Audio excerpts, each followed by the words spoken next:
Meus irmãos, a paz do Senhor. Eu vou aproveitar os irmãos em pé. Por favor, abram as Bíblias. Na segunda carta de Paulo a Timóteo, capítulo 4. Segunda carta de Paulo a Timóteo, capítulo 4. Nós vamos ler alguns versículos para nós pensarmos aqui essa noite sobre um tema que é muito importante, que foi o tema que passaram para mim, que o tema geral, a relevância da escola bíblica dominical no crescimento integral da igreja. Então eu dividi isso em algumas partes. A primeira hoje são os desafios da educação cristã no século 21, é o tema da nossa primeira aula. Os desafios da educação cristã no século 21. Amém? Eu quero, enquanto você acha aí, agradecer ao pastor João Seno, pastor Roberto, pastor Josimar. Obrigado, pastor, pelo carinho, pela apresentação. Ao pastor Osni também. Obrigado, pastor Josué, pelo carinho aí que tem me tratado. A cada um dos irmãos aqui, meu amigo Daniel, é bom revê-los. Santa Catarina já se tornou quase uma casa para mim. Já conheço muita gente aqui, já tenho viajado bastante para esse estado. Tem sido uma bênção, graças a Deus. E eu tenho certeza que hoje não vai ser diferente, porque a palavra que Deus tem para os nossos corações é muito séria, muito forte, e vai gerar um impacto muito grande nas nossas vidas. Amém, irmãos? Segunda carta de Paulo a Timóteo, capítulo 4. Nós vamos ler os versículos 2, 3 e 4. Diz assim a palavra de Deus: pregue a palavra, esteja preparado a tempo e fora de tempo, repreenda, corrija, exorte com toda a paciência e doutrina. Pois virá o tempo em que não suportarão a sã doutrina. Ao contrário, sentindo coceira nos ouvidos, juntarão mestres para si mesmos, segundo os seus próprios desejos. Eles se recusarão a dar ouvidos à verdade, voltando-se para os mitos, ou as fábulas, como tem algumas traduções. Amém? Pode sentar. Está aí na sua apostila, eu gostaria que você abrisse aí, porque eu vou valorizar esse seu trabalho aí, essa apostila que você adquiriu. Isso não é só um livro para você guardar, é para você pesquisar, se alimentar. Amém? Então, está tudo praticamente anotado o que eu vou falar aí. Dá uma olhada aí na página, se não me engano, a página 4 aí, né? Os desafios da educação cristã no século 21. E eu já abri na introdução aí, dizendo o seguinte: nós vivemos um tempo de desafios. O pensador espanhol López Quintas disse que hoje nem tudo está perdido, mas tudo está ameaçado. E isso é verdade. Nós vivemos hoje num tempo de sérias ameaças, ameaças por todos os lados, se bem que para mim as piores ameaças não são as de fora, são as de dentro. Um amigo meu disse que a única diferença da igreja de hoje para o mundo de hoje é que o mundo dorme nas trevas enquanto a igreja dorme na luz. É a única diferença. E dormir na luz, não sei para você, mas para mim é pior. Então, as ameaças de dentro são piores que as ameaças de fora. Talvez você fique um pouco preocupado com para onde que esse rumo dessa mensagem vai, mas eu te garanto que o que nós vamos pensar aqui hoje é para redefinir conceitos. Pelo menos endireitar a nossa caminhada. A gente sair daqui com desejo de mudar. Eu tenho louvado a Deus por ter andado muito nesse país e visto que a igreja brasileira está acordando para um evangelho mais pensado, mais raciocinado. Ela está começando a entender que ela não precisa divorciar da unção para pensar a palavra de Deus. Ela está começando a entender que a palavra de Deus exige de nós um aperfeiçoamento, um aprofundamento, um conhecimento mais sólido, que não dá mais para ficar jogando fast food para as igrejas, pipocas para as ovelhas de Deus. Subir num púlpito como esse não é uma coisa fácil, não é uma coisa simples. Dizer o que eu vou dizer aqui para vocês não é só um exercício de colocar no papel e projetar para os irmãos. É tempo de uma vida. Leva tempo para fazer isso. Nós precisamos de uma vez por todas entender que o fato de estar aqui hoje com o microfone na mão e falando para os irmãos não é uma coisa fácil. Não é uma coisa que simplesmente eu vou fazer porque dá status. Hoje a gente tem um monte de pilantra por aí que porque não quer trabalhar, porque a Bíblia é mais leve que a enxada, os caras acham que pode virar pregador.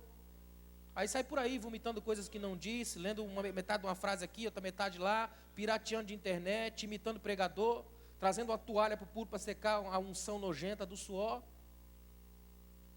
e vai criando cada vez mais monstros híbridos do púlpito. Sabe o que isso gera? Uma igreja grande, porém morta, porque traz impacto, mas não traz transformação. Transformação é pela palavra, é quando você vai para o chão, aprende, cria raízes, profundidade, até dá fruto no topo. Só tem fruto no topo quem tem raízes na profundidade. E essa profundidade você só acha na palavra. Amém, irmãos? Olha o que eu coloquei, ó. Não são poucos os desafios e as implicações que a educação cristã enfrenta e enfrentará. O desafio, o século 21, na verdade, é marcado pela impermanência, bem como a fuga como o caminho mais fácil. Basta olhar as grandes derrocadas das instituições. Estamos vivendo um século de protesto.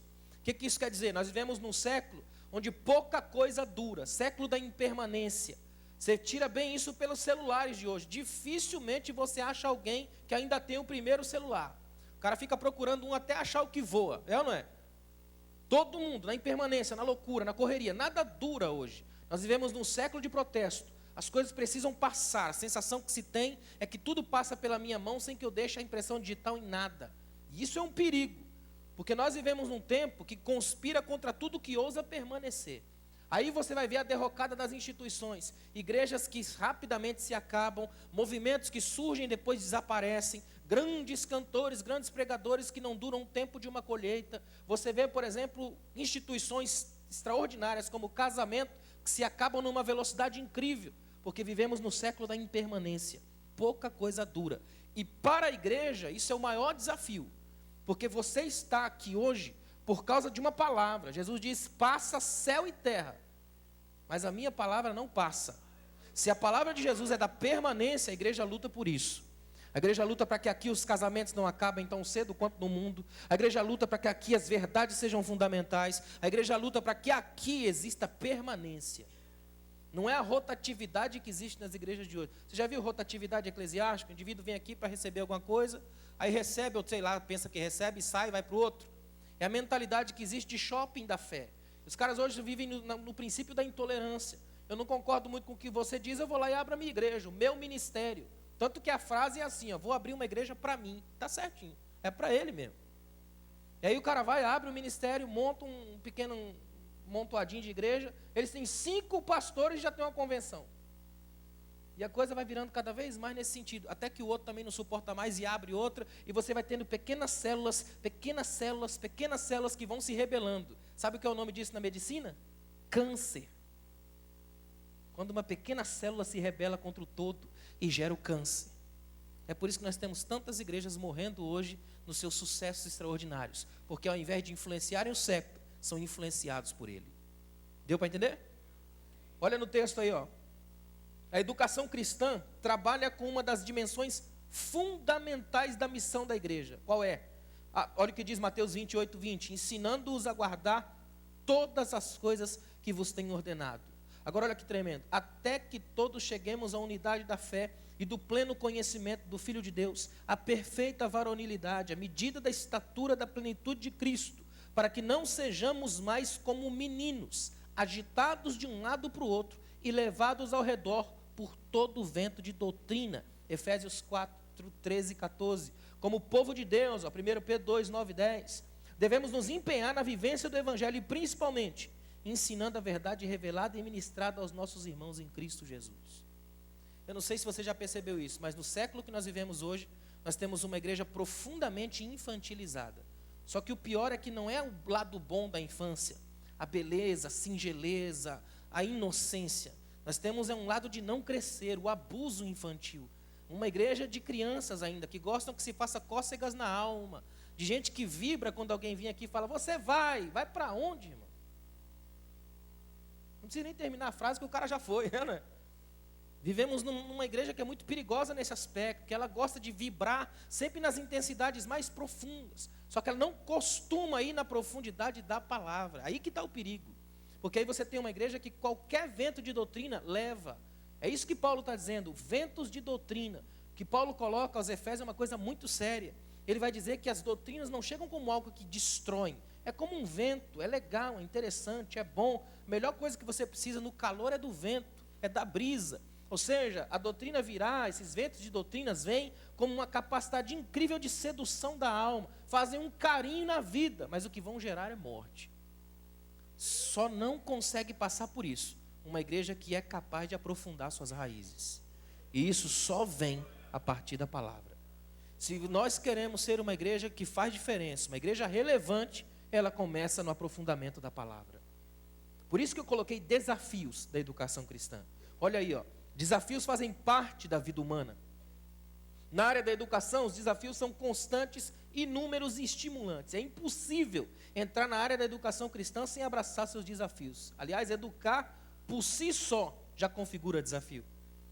É por isso que pouca gente quer aprender. Por isso que o povo prefere as coisas mais rápidas, mais fáceis, fast food, marmitex de Deus. Porque essa coisa de pesquisar, de aprofundar, dá trabalho. Se exige tempo, exige leitura, profundidade. E o brasileiro, por si só, é profundamente preguiçoso quando o assunto é leitura. Eu só não sei o que é que eles vão fazer quando chegar no céu e Deus falar, mandei um livro para você, porque você não leu. Porque ele não mandou um Twitter na história, ele mandou um livro. Um não, 66. É ou não é? No mínimo, Deus quer que seu povo seja um povo de leitura. Os rabinos dizem que se você deixar um livro aberto em cima da mesa, até o vento vai virar a página. Só os preguiçosos não conseguem ler. Tem um provérbio, um ditado rabínico que diz que o diabo tenta todo mundo, mas o preguiçoso tenta o diabo. Imagina. Nem o diabo consegue imaginar alguém sem fazer nada. E o preguiçoso faz isso. E tem gente que consegue levar a preguiça ao ápice da preguiça, que é o ativismo. Gente que faz tudo rápido demais para sobrar mais tempo para descansar. Sabe quando você pega um livrinho assim de 5 páginas, todo cheio de desenho? A lógica é essa. É gente que não consegue se aprofundar. Qualquer livro que passa de 100 páginas para ele é a morte, é o fim. E ainda quer discutir com o testemunho de Jeová, quer discutir teologia com a gente, quer ter razão. Gente que não lê, não se aprofunda, não busca, depois para e diz, por que Deus não me usa? Por que será? Depois você responde em casa. Olha aí, ó. No século 21, estamos todos conectados, aprendendo a viver num novo tempo, sob novos paradigmas. Na educação cristã, o desafio se agiganta, uma vez que não educamos apenas na absorção de informação, mas na preparação para a vida. Isso aqui eu quero que fique bem claro para você aqui hoje. Educar do ponto de vista do cristianismo, da igreja, não é só informação. Isso pode gerar problemas. É projetar para a vida. Por que nós vivemos hoje um tempo tão difícil nas nossas igrejas? Porque lá atrás, um dos grandes erros do passado foi não projetar uma igreja para enfrentar o século que viria. Não pensar, não raciocinar. E hoje é fácil a gente olhar para trás e culpar aqueles irmãos. O problema é a gente fazer o mesmo erro hoje. Eu acredito que você morrer de fome no deserto, tudo bem. Mas morrer de fome na terra de Canaã, que mana leite e mel, aí já é preguiça. Uma coisa é você errar porque os irmãos do passado erraram. Outra coisa é ter a chance de acertar hoje, mas insistir no erro. Aí, irmão, me perdoe a palavra, mas é burrice mesmo. É ou não é? E graças a Deus que a Bíblia cura burrice. É tão tremendo isso. Tem tanta gente na história da igreja que aprendeu a ler pela Bíblia, que cresceu pela Bíblia, que tem uma mentalidade fantástica pela Bíblia. Olha que tremendo. A Bíblia é o protesto de Deus à ignorância. Ela é um chamado à profundidade. Na Bíblia, você vai nas mais extraordinárias profundidades do conhecimento. Se você quiser fazer qualquer filósofo do mundo pirar, manda ele ler Eclesiastes. A Bíblia é feita do mais extraordinário movimento de conhecimento da história. Se você se aprofundar na palavra, a sua vida vai mudar. Amém? Eu coloquei aí, ó, vamos observar e refletir sobre alguns dos maiores desafios que a educação cristã enfrenta. O primeiro que eu coloquei aí, ó, o desafio da relevância. Uma educação que não é relevante é uma contradição. O principal foco, a principal essência da educação é a relevância. Contudo, o século em que vivemos é a era das banalizações. E em tempos assim, até áreas nobres como a educação sofrem os ataques do simplismo. Não tem nada pior do que o simplista. Indivíduo que se acostuma com o raso, a tal ponto de morrer naufragando em águas rasas. Gente que não consegue pensar em nada que seja mais profundo, mais sólido. Eu fiquei sabendo de um pastor que foi empossado numa igreja. Ele falou assim, eu quero sentir como é que é o lado teológico dessa igreja aqui. Porque dinheiro eu vi que essa igreja tem dinheiro. Eu quero ver se essa igreja tem um pensamento mais teológico.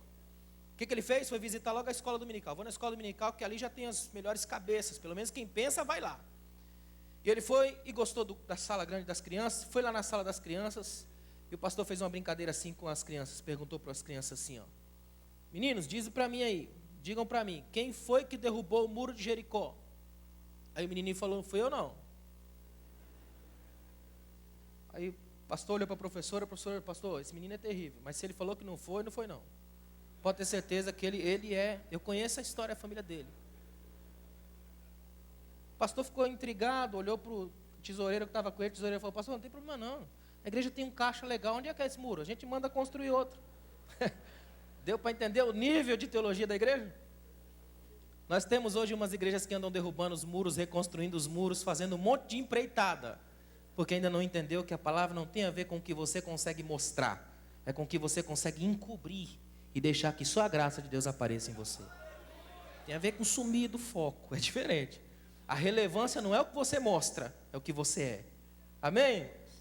Aliás, toda vez que você achar um cara que se acha demais, sabe demais, não é nada. Porque quem é não fala, não aparece, não faz, simplesmente existe. Está estabelecido como ser na história. Coloquei aí 3 perguntas para a gente refletir sobre a educação da relevância. Primeiro, o que é relevância? É aquilo que tem importância. Em linguagem simplificada, é a educação que importa, que se leva para a vida. Um dos mais graves erros da educação contemporânea está na doença da infoxicação. O que é isso? É a intoxicação pelo excesso de informação. Se a educação não for importante, desestimulará o aprendizado e gerará preguiça cultural. Sabe o que é infoxicação? Gente que tem tanta coisa na cabeça que essa coisa não desce para o coração porque fica entalada, não há conexão. É aquele tipo de gente que vem aqui para pregar e ele fala 500 versículos de uma vez só, aí o povo vai ao delírio. Só que isso não é pregação, é citação. E não adianta nada ter muito versículo na cabeça se isso não desce para o coração. Maná guardado apodrece. Tem que ser do dia, tem que comer do dia, fazer isso internalizar, virar vida, viver na história. Eu louvo muito mais a Deus para alguém que vive um versículo do que alguém que cita sem viver 1000. A igreja não é feita para citar, é feita para viver. É muito mais profundo. 2, o que fazer para tornar a educação relevante? E olha que interessante. É preciso investir em qualidade e interação. Uma educação que seja apreendida com prazer e visando metas para o amanhã. Uma educação para o futuro. A raiz da irrelevância está nos anacronismos. O que é anacronismo? Cronos, tempo. É a ideia de gente que passou do tempo. É aquela mentalidade que você conhece muito nas igrejas. Ah, mas naquela época que tinha canta igreja, lembra? São os anacrônicos da igreja. Gente com cheiro de velhice, confundindo eternidade com antiguidade. São as igrejas que vivem com cheiro de mofo. A teologia da parafina. Eu coloquei aí, a doença de viver no passado, fazendo perguntas que ninguém mais faz e sem respostas para as novas perguntas que estão sendo feitas. Irmão, um crente anacrônico é um problema sério. A sensação que a gente tem é que ele vive só do passado, retrovisou o tempo todo. Ele é um habitante do Egito. É uma espécie de mulher de Ló. Mulher de Ló é estátua de sal, e sal na Bíblia é símbolo da igreja.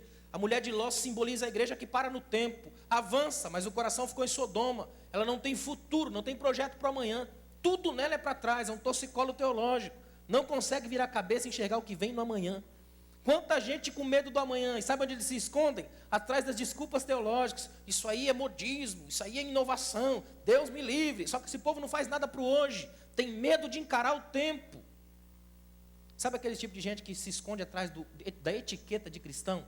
Eu só leio o livro cristão, eu só assisto o filme cristão. Isso é uma das coisas mais ridículas de todos os tempos, é medo de pensar.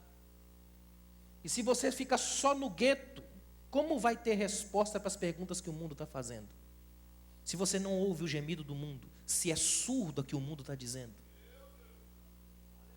se não conhece o que o mundo diz. Tem crente que ele é crente porque ele seria um aborto social lá fora. Ele não conhece ninguém lá fora. A filha casou com o irmão da igreja, ele é empregado porque o irmão da igreja arrumou um emprego. Ele não falta nem no culto, porque se ele ficar em casa ele não sabe o que fazer. Então ele vem para cá. Ele é morto aqui porque também é morto lá fora. Não há vida social, não se entende como gente. Ele é um drogado espiritual. Foi vocês que me chamaram, né? 3, o que é uma educação? Aí eu fiz questão de dar um destaque na palavra cristã. O que é uma educação cristã relevante? Olha que interessante, é uma educação baseada nos princípios fundamentais da palavra de Deus. Uma educação que visa a transformação do caráter e o respeito à vida. Um cristianismo que não forma o caráter, que não melhore o homem, perdeu sua relevância. Paulo fala em Efésios 4:1, que vocês vivam de maneira digna da vocação que foram chamados. A educação cristã precisa levantar a bandeira da relevância, pois o desafio do século é a transformação do homem. Irmãos, chega já da gente viver um cristianismo onde a pessoa só existe aqui dentro. Não tem nada pior do que isso. Sabe aquele tipo de crente que ele é um crente chato até na família?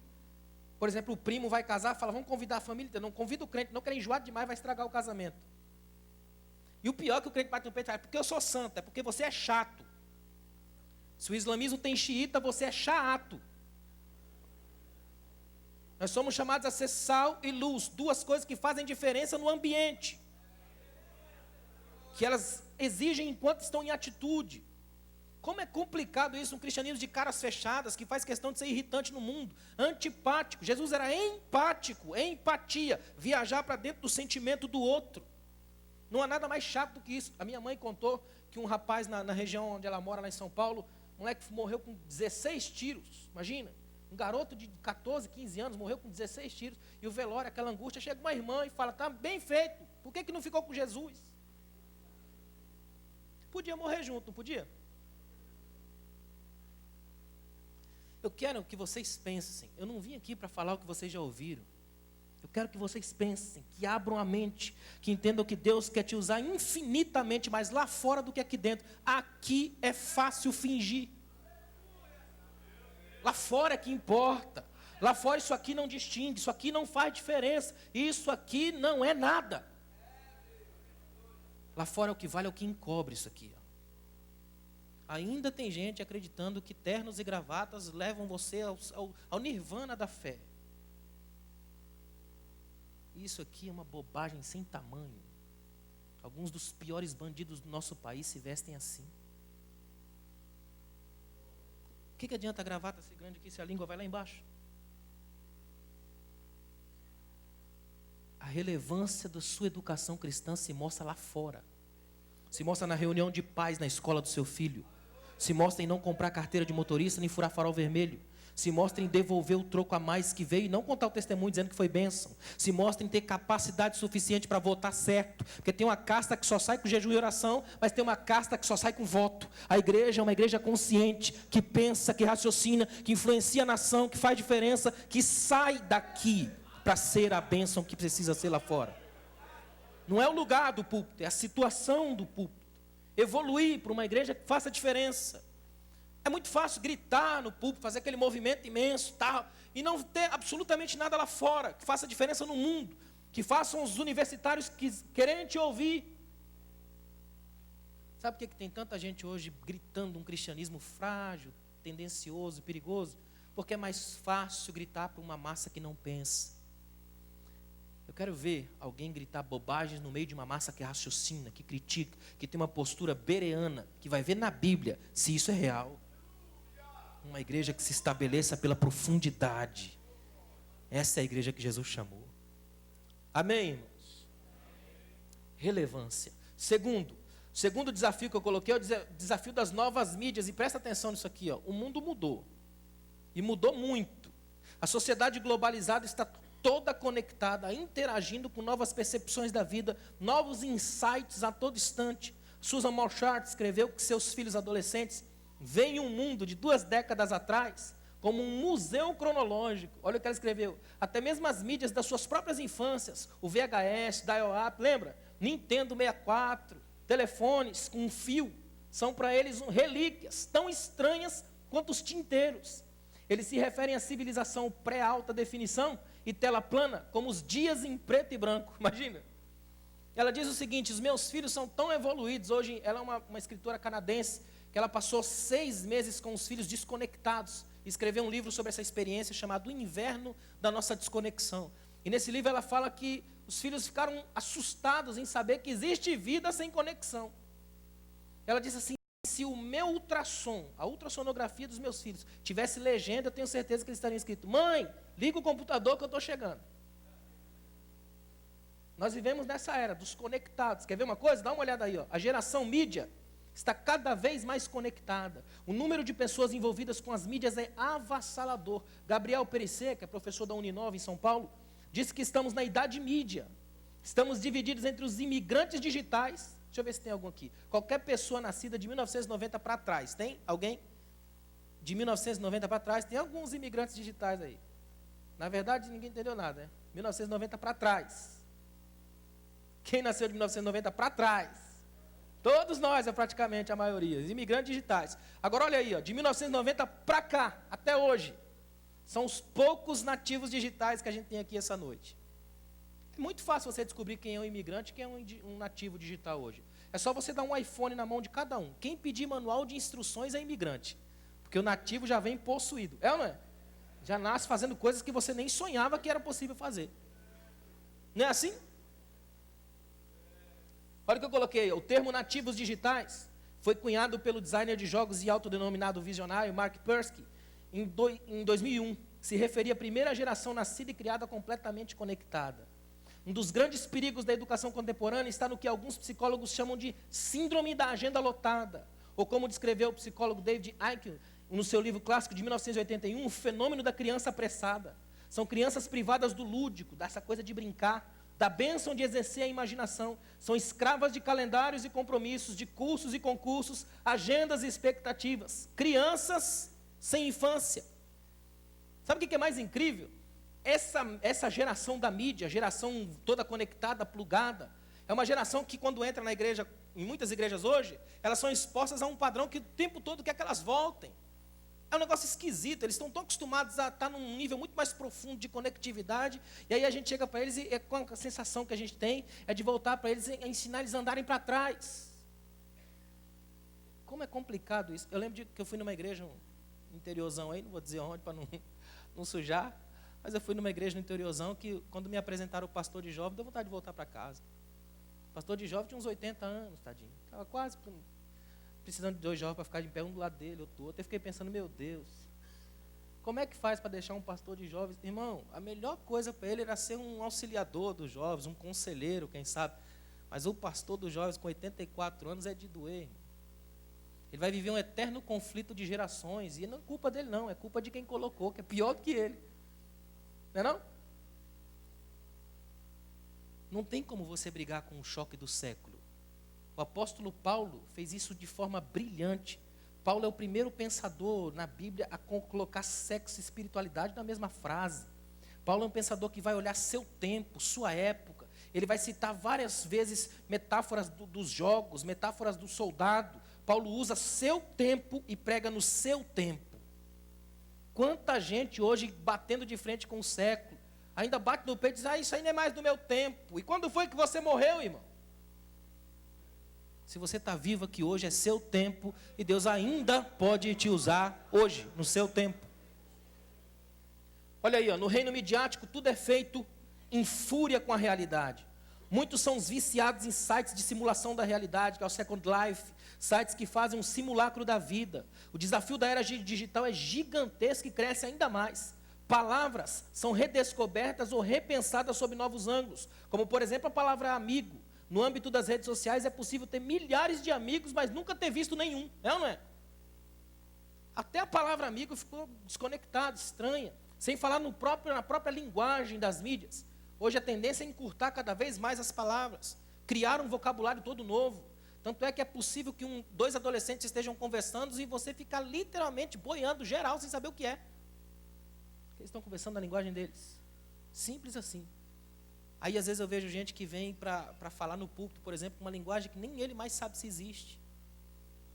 Aí eu fiquei sabendo de um pastor que foi apresentar um visitante, acho que ele achou bonita a palavra, disse, está conosco nosso pastor, com todas as suas formações e as suas concupiscências.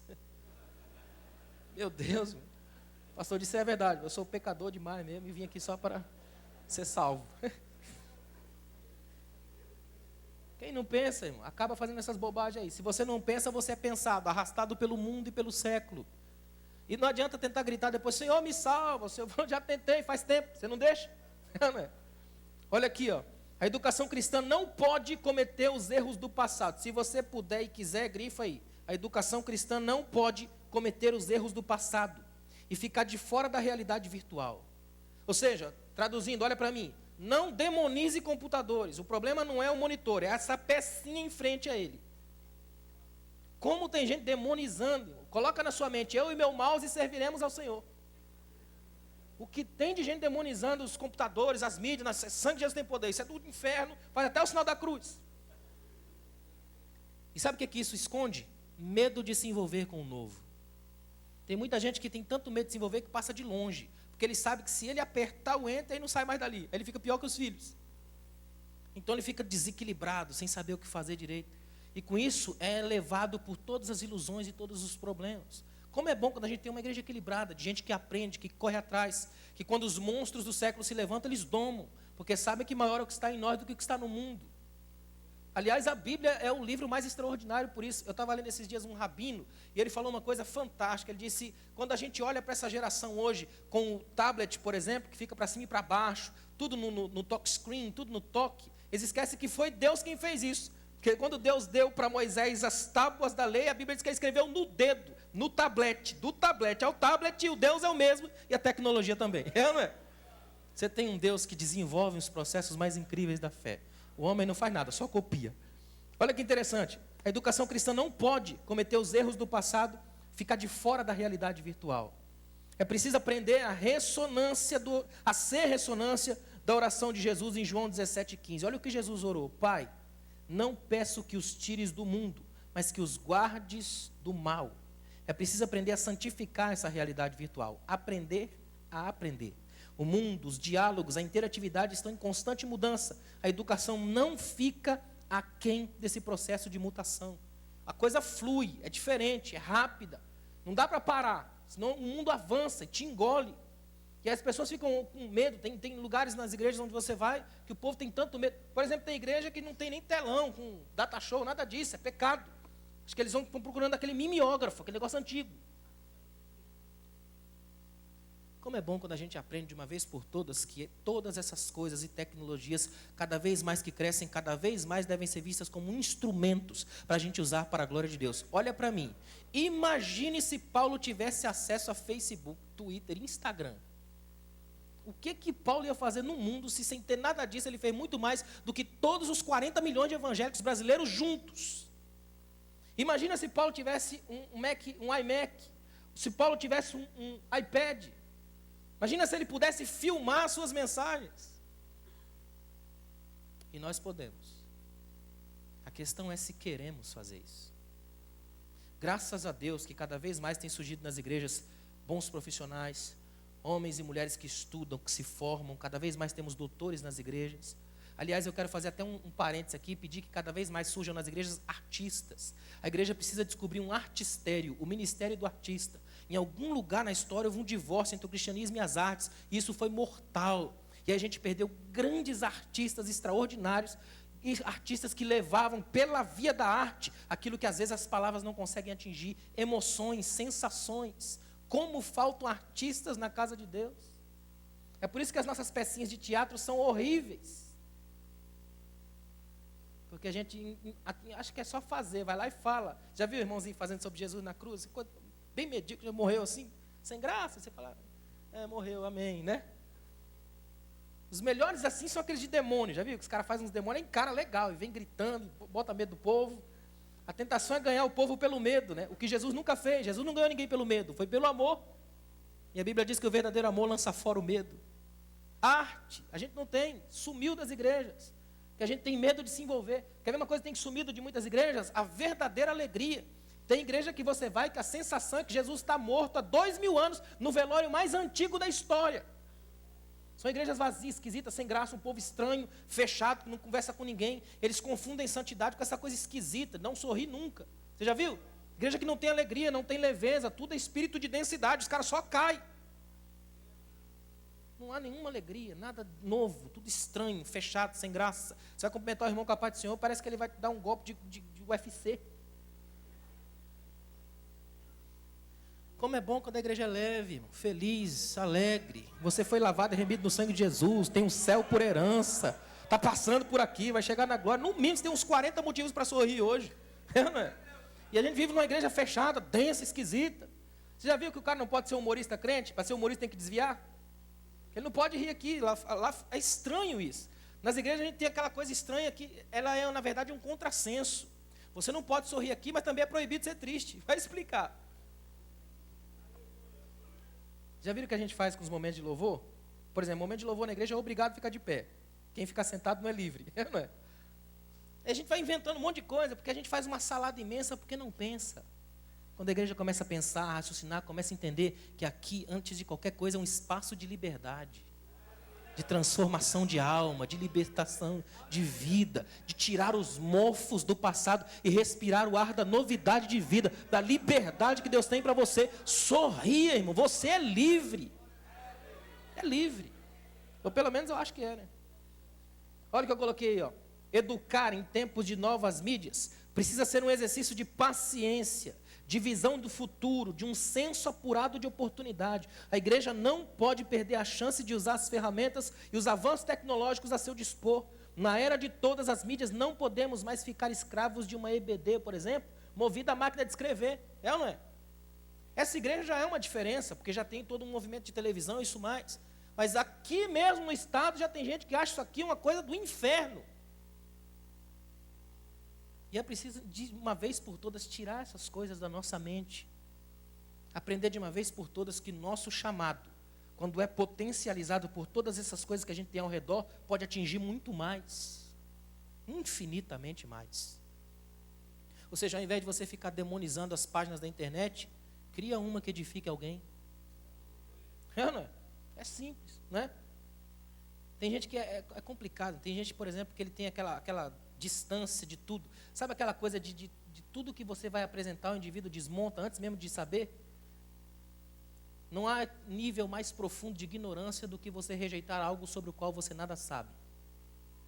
Sabe, você apresenta, o indivíduo não sabe, não viu, não sentiu absolutamente nada, mas já demonizou tudo. Como é bom quando a gente tem liberdade para pensar, pesquisar, sentir que o Espírito está soprando ares de novidade para a gente. O Espírito de Deus é o Espírito da novidade. O problema da igreja é que tem muita gente que nasceu de novo, mas não nasceu do novo. Ele ainda vive nos estados da velhice, ainda tem uma espécie assim de reumatismo na alma. Ele não consegue respirar o ar da liberdade, ele vive o tempo todo no passado, não consegue ser livre. Esse tipo de mensagem aqui é libertação. É mensagem de libertação. Isso aqui é para campanha forte. Libertar do problema do mofo da alma, libertar da velhice evangeliquez. É ou não é? Fazer uma espécie de campanha para Deus libertar a gente da gente mesmo. E a gente poder sair daqui glorificando a Deus, dizendo, graças a Deus, deixei para trás as coisas antigas e prossigo para o alvo, para o prêmio da soberana vocação de Deus em Cristo Jesus. Precisamos de uma educação teológica que dialogue com os nativos digitais e que integre os imigrantes digitais. Uma educação de aproximação, não de afastamento. Ou seja, que consiga falar a língua de todo mundo, junto. Que entre, converse com as pessoas. Não dá mais para você fazer essas leituras estranhas, pesadas. Sabe, é preciso conversar com as pessoas. Tem lugar que você chega, que se você falar para um jovem que ele é da mocidade, ele não sabe o que é isso. Porque mocidade é uma palavra de 1915, não é? Já tem lugares que se você falar com os adolescentes, alguém fala saúde. Não entende também que são palavras, uma questão de palavras. E se só uma questão de palavras já é capaz de matar a sua fé, que tipo de fé é a sua? Quanta gente morre porque não consegue propor sequer um diálogo, uma conversa franca, honesta. Eu, sinceramente, prefiro 1000 vezes esse clima que nós estamos aqui, esse clima aqui, do que cadeiras voando e anjos dando rasante. Eu prefiro esse clima aqui, ó, porque esse clima aqui provoca as melhores emoções. Tem gente com ódio, tem gente sendo abençoada, é uma festa. É aqui que o Espírito se estabelece, educando, projetando, relevando, para a gente entender de uma vez por todas que o que se move não tem a ver com fachadas, com ilusionismo, com manipulação de massa. Isso aqui não é um Silvio Santos da fé, é a capacidade que a gente tem de promover os pés no chão, a certeza feliz do equilíbrio, cabeça no céu, coração nas escrituras e os pés no chão. A casa na rocha. Esse é o chamado da gente. Amém? Terceiro, olha aí, o desafio do foco central. O foco central da educação cristã é Cristo. Se a base da teologia cristã é Cristo, logo a base de todo edifício educativo da igreja também está nele. Numa era de tantas opções e rotas de fuga, manter o foco central é revolucionário e decisivo. Parece um absurdo ter que, depois de 100 anos de Assembleia de Deus, lembrar aos irmãos em plena escola bíblica de que o centro é Cristo. Não é um absurdo? Porque de alguma forma a gente esquece Jesus. Até a mãe dele esqueceu ele, imagina a gente. Jesus tinha essa incrível capacidade de não se autopromover. Jesus não fazia essa doença do ego o tempo todo. Ó, cheguei, eu sou o alfa e o ômega, estou aqui. Não, Jesus tinha essa capacidade incrível de ser quem é, simples. Ele é capaz de andar, conversar com as crianças, uma a uma. Ele é capaz de parar no meio de uma caminhada, aí desce Zaqueu de uma árvore, ele vai para a casa do cara que ninguém ia. Ele vai. Até porque Jesus percebeu ali uma conversão em altíssimo nível. A última coisa que se converte no cristão é o bolso. A de Zaqueu foi a primeira. Se eu roubei alguém, eu dou 4 vezes mais. Jesus falou, converteu o bolso? Hoje chegou salvação a essa casa, eu vou dormir lá. Porque um crente com o bolso convertido, eu posso dormir na casa dele. É ou não é? Todo o processo de Jesus é de simplicidade, de conversa com as pessoas. Era o Deus que caminhava, um Deus que caminha. É que o nosso problema é que a gente vive na contramão violenta de Jesus. Jesus desceu, a gente quer subir. Jesus caminhava, a gente quer voar. É ou não é? Jesus viveu de coisas emprestadas, a gente quer possuir cada vez mais. Jesus lutou por um monte de coisa e a gente está conseguindo coisas que ele nunca quis. Então, de alguma forma, a gente criou uma contramão violenta com Jesus. Se ele é o centro, é para ele que a gente tem que voltar, e a nossa educação precisa imitá-lo em tudo que ele fez e foi. O tempo todo. Olha o que eu coloquei aí, ó. Por mais que a pedagogia e a filosofia modernas cresçam, Cristo ainda é muito avançado. Seu método de educação por homilias, por exemplo, baseado em parábolas, ainda é estudado e apreciado nas melhores universidades do mundo.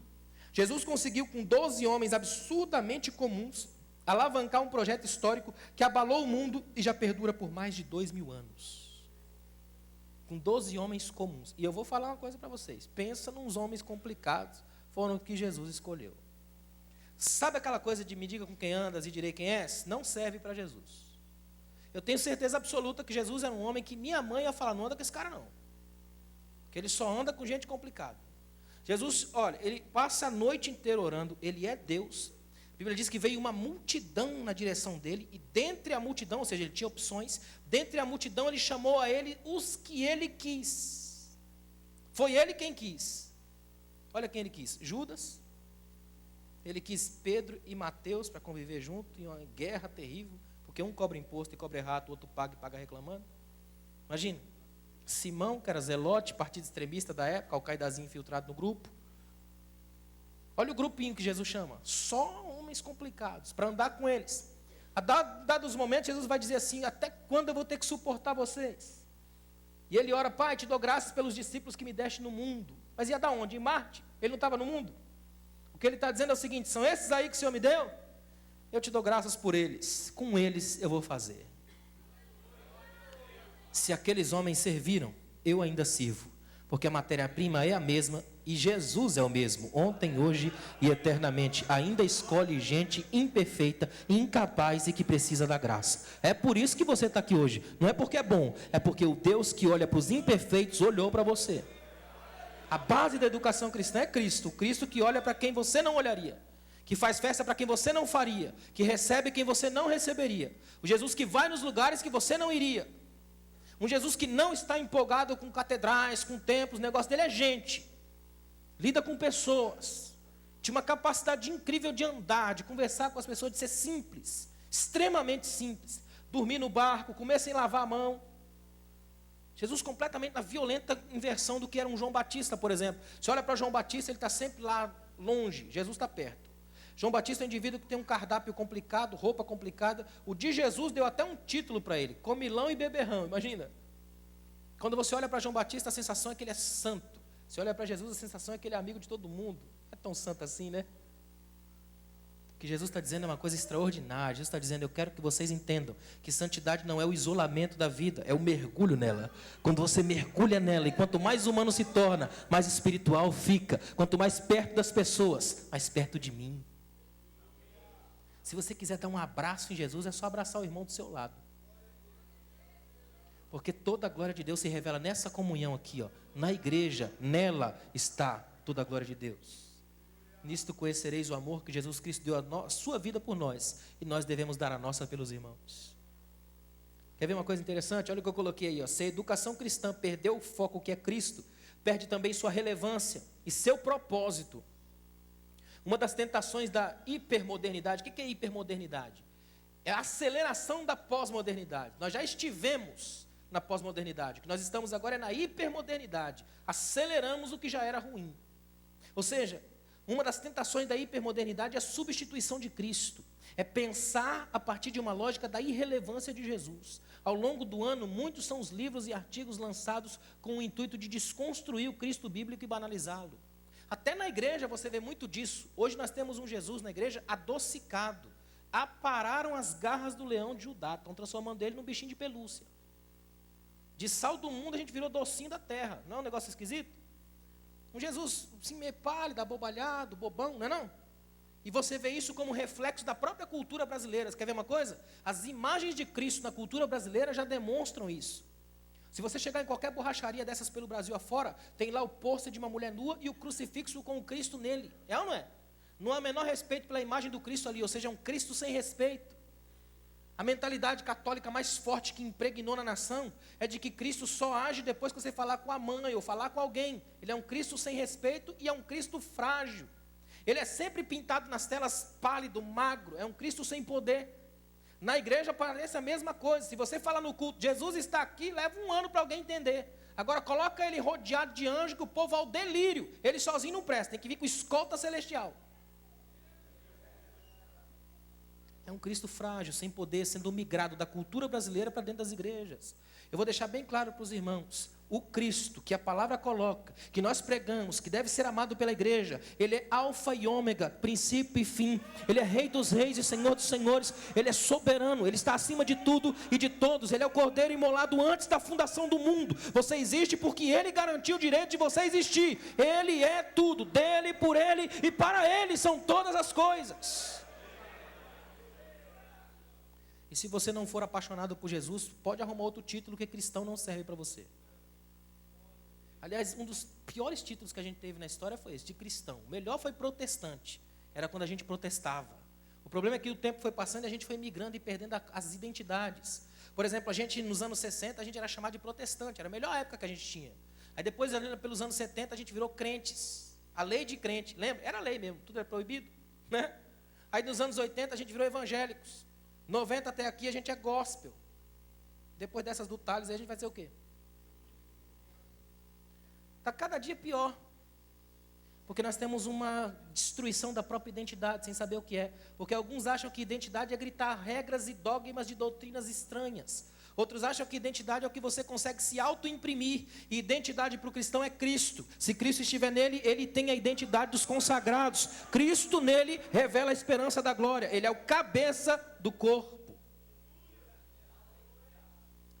Um dos pressupostos da educação cristã, eu coloquei aí, é o resgate da importância, relevância e alcance da proposta da pedagogia de Jesus. Cristo não é um anacronismo divino, ele é o alfa e ômega, Apocalipse 1:8. Em sua pedagogia estão os maiores princípios que o homem precisa para se desenvolver plenamente: caráter, paz, solidariedade, justiça, amor, bondade, alegria, paciência e muitos outros. Olha o que o Mahatma Gandhi disse: se todos os estudos do mundo se perdessem e sobrasse somente o sermão da montanha de Jesus Cristo, nada seria perdido. É tão importante quando a gente entende isso, a grandeza de Jesus. Eu sei, irmãos, se a igreja, principalmente a nossa igreja, a Assembleia de Deus, com o poder que ela tem de massa, de quantidade, de número, entendesse a proposta da pedagogia de Jesus, ela já tinha mudado o país. É que ela não entendeu isso ainda. A pedagogia de Jesus. Jesus, para mim, é muito mais pedagogo do que teólogo. Trabalha o tempo todo guiando, pegando pela mão, trabalhando com as pessoas, conversando com elas num nível muito profundo. Se a gente não entende isso, sabe o que vai acontecer? A gente vai se tornando aos poucos uma religião a mais, com todos os seus vícios e seus problemas. Pelo amor de Deus, não sejam religiosos. Pouca coisa mais chata do que um religioso. Religioso mata assim com requintes de crueldade em nome de sua chamada fé, porque ele tem um problema, uma intromissão no zelo chamado fanatismo, a doença da alma. Muita gente são os fanáticos cristãos. É um perigo isso. E Jesus em momento algum pregou religião. O que Jesus pregou foi transformação de vida. A igreja para Jesus é vida, é reino. É uma proposta muito mais profunda. Quarto, olha que tremendo. É o desafio do conteúdo na era do superficial. Presta atenção, por isso que eu deixei para o final. Conteúdo não é somente volume de informação, nem mesmo um acúmulo de insights. Conteúdo é importância, é aquilo que vale a pena. Numa geração do acúmulo e do desperdício, o conteúdo fica relegado ao segundo plano. É que hoje, a nossa geração é uma geração que tem medo do conteúdo, porque o conteúdo rompe a mente. Albert Einstein escreveu que quando a sua mente se abre para uma ideia nova, nunca mais volta a ter o tamanho original. Ela expande. Tem muita gente que não consegue raciocinar em termos de conteúdo. Aí ele não consegue vamos dizer, fazer diferença na história. Aí tem as piores notas, nunca se aprofunda, medo de pensar. E sabe qual é a desculpa? É sempre do mistério. Já perguntou alguma coisa para um irmão na igreja? Ele falou, isso aí é mistério. É porque ele não sabe. E também não tem coragem de pesquisar ou de pedir para alguém que saiba. Então ele apela para o mistério, arrepia todinho, torta e diz, isso aí é mistério. Não é? São dois tipos de pessoas que você tem que fugir. Quem tem certezas demais e mistério demais. Em nenhum momento na Bíblia você vê Jesus colocando a palavra demais. Sejam santos demais. Orem demais. Leiam demais. Demais para Jesus não existe. Ou você faz ou não é. É simples assim. Façam, orem, pesquisem, jejuem. Não é o demais. É a capacidade que tem para viver. Não é um bicho de 7 cabeças. É mergulhar, é ter vontade. Eu lembro de um amigo meu que falou para mim, pai, toda vez que eu vou ler, me dá um sono, um negócio ruim, não consigo. Só que eu conheço bem ele, né? Falei, me descreve aí seu momento de leitura. Olha só como que ele vai ler. Ele pega um livro, depois por volta de umas 1h30 da tarde, que ele acabou de almoçar. Aí ele pega o livro, senta no sofá, bota umas 2 almofadas em volta. Sabe aquelas almofadas que te abraçam? Ele põe aquelas almofadas em volta, estica o pezão para cima e começa a ler o livro. Falei, irmão, isso não é leitura, isso é convite a Morfeu, Deus do sono. E ele vem com a família inteira. Se você quiser ler, senta no lugar mais frio da sua casa, mais complicado, mais duro, force o seu cérebro hoje, ele vai te agradecer amanhã. É batalha, é guerra. Não existe dom de leitura.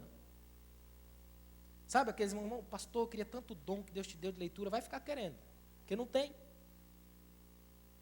Dom de leitura não existe. E por falta de conhecimento é que muita gente faz isso. Joga a culpa no dom. O Senhor não me deu o dom de leitura, então eu vou falar dos outros. Porque Deus me deu o dom da fofoca, por exemplo.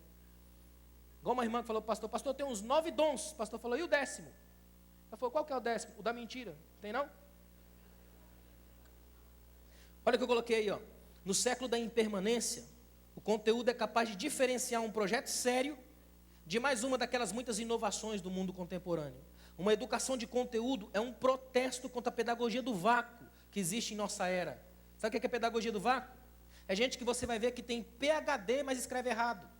Não tem? Esses dias mesmo eu estava lendo um livro de um amigo meu que pediu para eu avaliar um livro dele. Quando eu fui ler o prefácio, me deu uma raiva. Irmão. Um monte de erro, um monte de coisa terrível, falta de nexo. Aí quando eu vou lendo embaixo, o cara que fez o prefácio assina e tem tanto título que quase não cabe na página. Para que fazer tanta propaganda de si mesmo e quando abre a boca não sai nada? O cara é advogado formado, mas escreve açúcar com 2 S's. Nós temos hoje uma geração de gente ruim, psicólogos ruins, advogados ruins, médicos ruins, péssimos professores, porque eles confundem diploma com conhecimento. Enche a parede de diploma, mas não leem, não pesquisam, não aprendem, não vivem o que aprenderam. Aí não faz diferença, irmão. Pode ser o doutor dos doutores, PhDs, não faz diferença. O que adianta viver na estratosfera se você não consegue tocar o chão? Aliás, quanto mais alto subir, a queda é uma só e é mortal. Os grandes mestres, os grandes pensadores, as pessoas de maiores conteúdos, são extremamente simples. Conversam com todo mundo num nível profundo e, mesmo assim simples, convidam as pessoas a entrarem na atmosfera do saber. É simples assim. Simplicidade de fé. Olha o que eu coloquei aí, ó. Conteúdo passa também por um currículo apropriado, estudo levado a sério, uma boa compreensão do mundo, da história e da teologia, uma capacidade de olhar para a vida pelas lentes dos princípios da fé cristã. Sabe o que é isso aqui? É você compreender que o que move você são os valores da fé cristã que você tem. O que significa que se você for estudar, vai fazer de tudo para ser o melhor que puder, para honrar o seu Deus. Vai fazer de tudo para ser o mais ético possível, para honrar a justiça. Vai fazer de tudo para quando se levantar para falar, o mundo querer te ouvir. Simples assim, porque você tem um nome a zelar. Qual é o nome? Cristo. Você foi batizado em nome do Pai, do Filho e do Espírito Santo. É a sua nomeação. É diante dele que você está o tempo todo. Irmão, já passou da hora da gente ter uma igreja que tem o que dizer para o mundo de hoje. A gente vive num tempo que é muito complicado nesse aspecto. Eu fui chamado para falar num evento em Goiânia, lá no aniversário da Polícia Militar do Estado de Goiás. E quando eu terminei de falar, um dos coronéis que estava lá falou para mim assim: até que enfim encontrei um pastor que fala na linguagem da gente. Aquilo me deixou profundamente preocupado. Voltei para casa e falei para minha esposa: tem alguma coisa errada. Por que a gente não fala a língua do povo? Por que o mundo não entende a gente? Porque o indivíduo chega para falar numa plateia que não é de não crente, ele pega no tranco. E lá pela metade ele já acostumou tanto com esse negócio aqui que ele solta umas línguas estranhas no meio do povo. E aí não faz diferença, irmão. Porque o grande milagre não é você falar um monte de língua estranha. O grande milagre é você dominar a língua terrível que já tem. Não é? Esse é o grande milagre. É operado pelo mesmo Espírito. Um Espírito que mexe nas intimidades mais profundas. Faz a gente entrar no prumo. Olha aí, ó. Vivemos na era do superficial. Uma mentalidade medíocre que naufraga em águas rasas. O efeito colateral dessa era do superficial pode ser visto em vários ângulos. Na arte, na literatura, no cinema, na música. A crise de conteúdo lança seus tentáculos em todas as direções. Eu fiquei sabendo de um pastor, e ele é meu amigo, então eu tenho certeza que isso não é uma historinha de púlpito, é verdade, porque eu conheço ele profundamente. Ele me ligou um dia desesperado, até achei que tinha alguém que tinha morrido na igreja dele. Ele falou para mim: você não vai acreditar no que aconteceu na minha igreja. Ele viaja muito, então ele estava viajando e teve no período da viagem dele um congresso, que nem sempre os pastores conseguem estar na agenda da igreja. E ele teve que viajar, e era o congresso dos adolescentes. E chamaram um pregador lá, e o pregador foi e começou a pregar sobre Chapeuzinho e o Lobo Mau. Fez toda aquela coisa do Chapeuzinho do Lobo Mau para os adolescentes.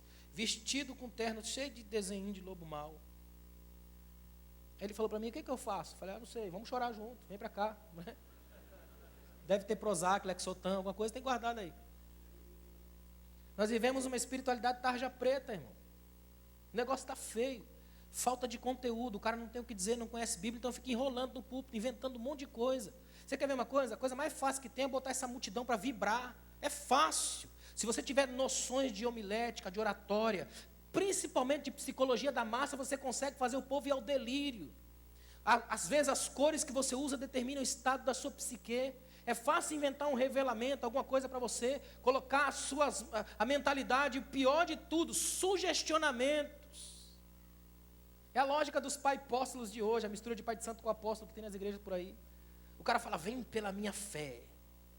Olha que lógica perfeita. Se acontecer, você usou a minha fé. Se não acontecer, você usou a sua. Não é? Uma lógica simples. Mas eles fazem isso direto. Sabe o que falta? Conteúdo. Mais do que isso, uma igreja que seja capaz de tirar isso do lugar. Sair com isso. Tirar, entender que aqui nós priorizamos e batalhamos pela verdade da fé. De uma vez por todas. Uma igreja que se recuse a alimentar esse circo. Cada vez mais. Como é que a igreja faz isso? Primeiro parando de convidar, não é? Nunca fazendo aquela coisa que a gente faz, aquela relação. Chama porque chama a gente. O nosso compromisso nunca foi com massa, nunca foi com multidão. Que só tenha 3 aqui. Se tiver 2 ou 3, Jesus está no meio. É simples. O nosso problema é se tiver 2 ou 3 mil, aí a gente vai. Não é? Olha o que eu coloquei aí, para fechar. A proposta da educação cristã deve ser a de aliar conteúdo e relevância, profundidade e aplicabilidade, seriedade e imaginação, concretude e leveza. É fugir da tentação do desequilíbrio, desenvolver uma educação por princípios, por conteúdo, digno e enobrecedor, uma educação que não envergonhe o nome e a causa de Cristo. Isso para mim é um sonho. Ter uma igreja que faça isso. Uma igreja que faça a diferença na cidade, que ela não seja um prédio a mais na arquitetura social da cidade, geografia e não teologia. Uma igreja que faça a diferença de verdade, que as pessoas saibam que podem entrar aqui e se sentir em casa. Tem gente que o sonho é entrar no templo, mas não entra porque não sente absolutamente nada que seja convidativo. A atmosfera é uma atmosfera de clube fechado, onde só entra quem já tem um passaporte, não tem a ver com igreja. Quando a nossa igreja entender que a proposta de Cristo é de uma educação inclusiva e não exclusiva, ela aprende a chamar as pessoas. Aí a gente aprende uma coisa que é linda: quando a gente tem vida no culto, também faz culto na vida. E aí as coisas começam a se estabelecer pela lógica da credibilidade. Você é o que é aqui, também é em casa. É uma bênção no serviço, é uma glória aqui. É cheio do fogo do Espírito no domingo, mas o fogo não apaga na segunda-feira. Você é crente aqui, mas é crente na vida. Aqui você é uma bênção, mas também é a bênção da esposa, é a bênção do filho, é a bênção de casa. Que a gente saia daqui essa noite com essa concepção. É preciso ter muita coragem para abraçar esses desafios. Olha o que eu coloquei na conclusão. O nosso desafio maior é termos uma educação cristã relevante, capaz de envolver-se com as novas mídias, sem ser descaracterizada por elas, mantendo o foco central que é Cristo, para que a ilusão da mistura, da Babel conceitual, não destrua o nosso conteúdo. Em outras palavras, que quando a gente pregar, a gente pregue a Bíblia, que quando cantar, cante a Bíblia, e quando viver, viva a Bíblia.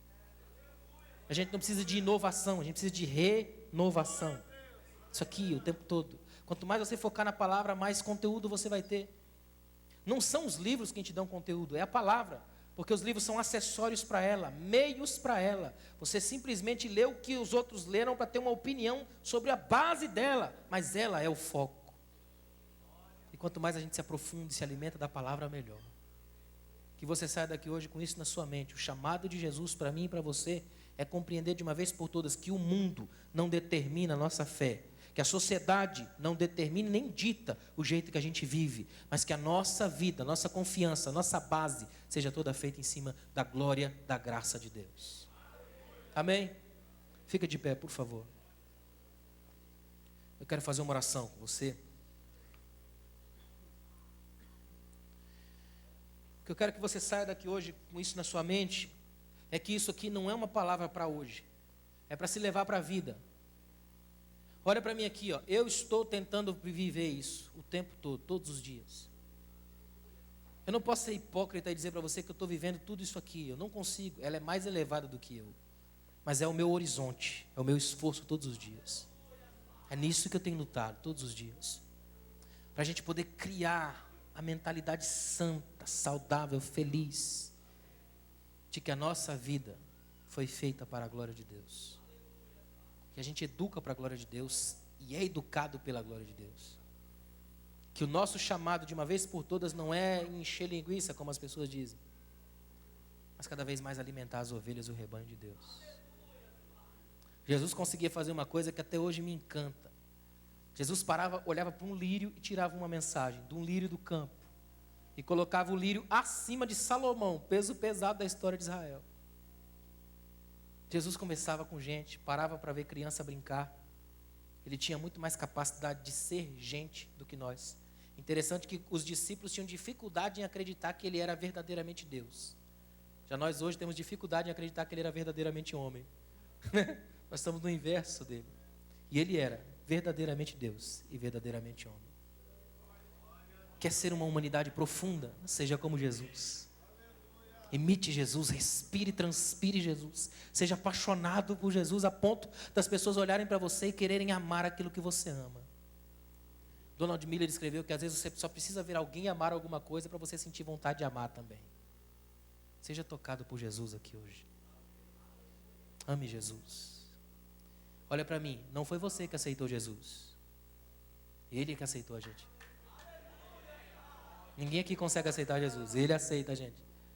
E o fato dele aceitar a gente, pensa num milagre, irmão. Ele aceitar. Esse dia eu estava pensando o que foi que Jesus viu em mim. Eu sou o maior risco que Deus quis correr. Se eu estou aqui hoje é porque alguma coisa ele viu. Maluca, mas viu. Você só está de pé hoje porque Jesus ainda deixou. Pura e simplesmente isso. Ele permitiu mais um dia.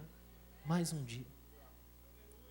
Não somos heróis, a gente não venceu nada, a gente só está aqui, de pó a pó. Simples assim. Antônio Vieira escreveu que a história humana é uma história cíclica de pó a pó. Do pó que nós fomos, o pó que somos, ao pó que seremos. Ele disse, é por isso que Deus sopra nas narinas de Adão feito do pó, que quando o vento sopra, o pó fica em pé, cessa o vento e o pó cai. Adão levantado, o pó vivo, Adão caído, pó morto. É só pó. A diferença é que nós somos um pó que Jesus ama. Só Ele para amar o pó. Você aqui hoje é amado por Jesus no pó que você é. Feche os seus olhos. Obrigado, Deus. Obrigado por esse dia, Senhor. Obrigado pela Tua palavra revelada a nós. Senhor, obrigado pela oportunidade que o Senhor nos dá de repensar a Tua fé. A gente poder chegar aqui, Senhor, e dizer verdades à Tua igreja. Isso é tão raro hoje, Senhor.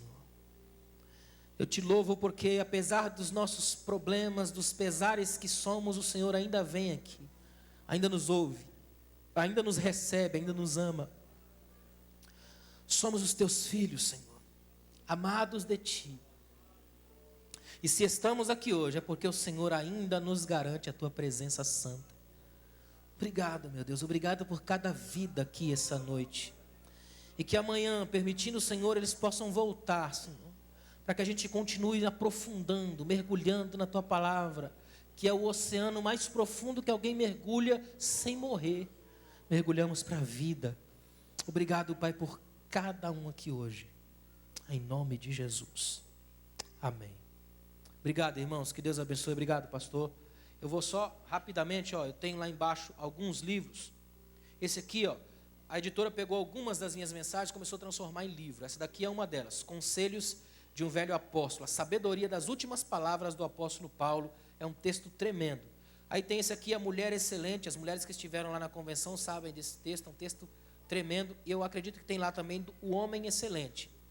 O que é ser mulher à luz da Bíblia, o que é ser o homem à luz da Bíblia.